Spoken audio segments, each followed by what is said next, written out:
સાબરકાંઠાના હિંમતનગરમાં નાગરિક સહકારી બેંકની ચૂંટણી જાહેર થઈ ત્યારથી વિવાદમાં છે।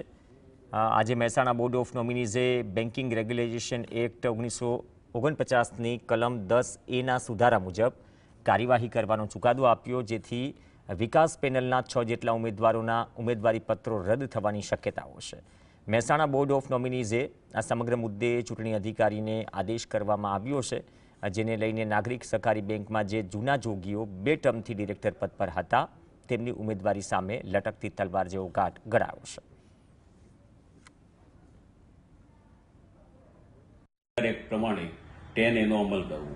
10A નો અમલ કરવો એટલે એનો મતલબ એવો થાય કે 10 વર્ષથી વધારે જે લોકો હોદ્દા ઉપર છે ડિરેક્ટર પદે, એ લોકોના આગામી ચૂંટણી માટેના ફોર્મ રદ થાય, એવો ચુકાદો કે આગામી અસરો અમને તો એવું લાગે છે કે પરિવર્તન જરૂર આવશે।